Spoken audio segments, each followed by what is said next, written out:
Welcome to KR study point. KR study point आज आम आलोचना करवा मौलिक शिक्षा पतनर मुख्य कारण। मो पूर्व क्लास आलोचना करदे मौलिक शिक्षा कहले कौन बुझ, मौलिक शिक्षार लक्ष्य उद्देश्य, तापर मौलिक शिक्षार पाठ्यक्रम, अमौलिक शिक्षार हूँ शिक्षक केमती हवा दरकार, मौलिक शिक्षार शिक्षादान केमती हवा दरकार, सब आज शेष तो महात्मा गांधीकर जो थिला हूँ शिक्षा क्षेत्र को अवदान यहाँ हूँ शेष जो मौलिक शिक्षा से शिक्षा क्षेत्र में अवदान करते से मौलिक शिक्षा पतन हमार कारण कौन बा मौलिक शिक्षा पतन मुख्य कारण कौन। प्रथम कारण हूँ आर्थिक दृष्टिकोण उपर अहेतुक गुरुत्व।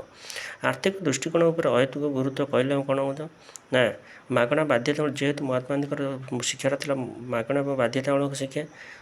है। मागणा बाध्यतामूलक शिक्षा जेहेतु लोक मैंने कौन करती सबू शिक्षा पाइबापी उपयोगी हो पार ना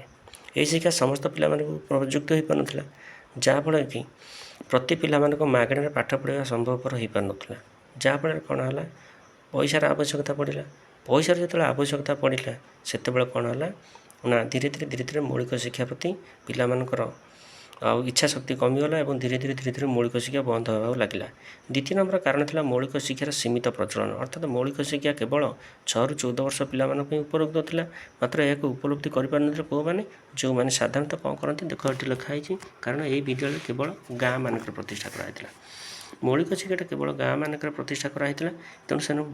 सहर यार सहर रोता पिला माने यही शिक्षार वंचित होते जहाँफल कि मौलिक शिक्षा ग्राम्य परिवेश में सीमित रहा बेले यही शिक्षार पतन घटी। तृतीय नंबर कारण था हूँ कौन पाठ्यपुस्तकर अभाव। पाठ्यपुस्तकर अभाव माने अर्थात पिला मानक जी बही दवा कथा जी मटेरियल दरकार ता दे पार न कारण समस्त श्रेणी सबु प्रकार बहिर आवेलेबल नाला जहाँफल कि कौन होता मौलिक शिक्षा पतन घटला। आउ गोटे मौलिक शिक्षार आउ गोटे कारण था हूँ कौन अणतालीम प्राप्त शिक्षक कारण आग काल जो मैंने शिक्षकता करुले से कौन ट्रेनिंग नौ ना अर्थात से कौन तालीम दि नाला केमी कौन पिला पाठ पढ़े जी तार आसला जमी जहाँ इच्छा होता पढ़े दूसरा जहाँफल कि पिलाने पाठ पढ़ा ठीक से बुझी पार ना ठीक से शिक्षादान हो पार ना जहाँफल कौन होता ता गोटे समस्या सृष्टि कर। आउ गोटे हूँ कौन थी आमर खर्च बहुलता। खर्च बहुलतार अर्थ हूँ कौन पैसा तुम जान सब क्षेत्र में आमर मनी दरकार मनी ये दरकार जेहेतु मौलिक शिक्षा संपूर्ण रूप में मागणा था और मागणा हाँ फल पिला माने जी पढ़ा कथा ताठू अधिक संख्यार पिला आसिले जहाँफल कौन है खर्च करने को बहुत अधिक पैसा पड़ता और खर्च होगा फल आउ कौन होता असुविधार सम्मुखीन होगा पड़ा जहाँफल कि धीरे धीरे कौन है मौलिक शिक्षा कौन पतन होगा लगे।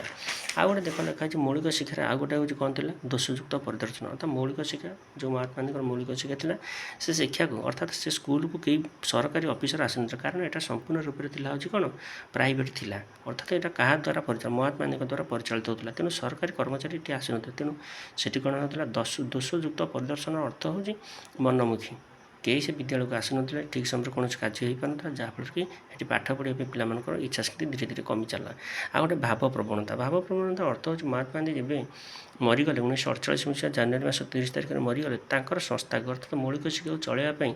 आउ कई लोक रहिले ना एवं महात्मा गांधी मृत्यु पर धीरे धीरे कौन है ना से मौलिक शिक्षार पतन होगा लगे। और शेष नंबर पॉइंट थी 8 नंबर पॉइंट हूँ कौन आदर्श दृष्टिकोण उपर मात्राधिक गुरुत्व कारण से महात्मा गांधी चाहते गोटे आदर्श नागरिक सृष्टि करने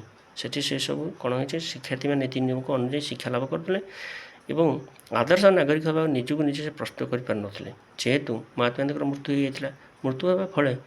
विद्यालय को मौलिक शिक्षा परिचालना करने कौन लोक आगभर है जहाँफल कौन है ना धीरे धीरे कौन है ना मौलिक शिक्षार पतन घटला। एवं एथुर आम जनापड़े यह हूँ महात्मा गांधीकर शिक्षा प्रति अवदान एवं मु आशा करुँची यह हूँ शेष क्लास थी महात्मा गांधीकर जहाँ हो तुम मैंने ये वीडियो माध्यम समस्ते भल आगे पढ़ आउ लिख जदि किसी प्रोब्लेम है हूँ कौन कर कमेंट बॉक्स रे कमेंट कर तुम मत दब कि आउ केमी बेटर है तुम मान पाखे जा पाठ पढ़ाटा भल भाव पहुँच पार कह। धन्यवाद।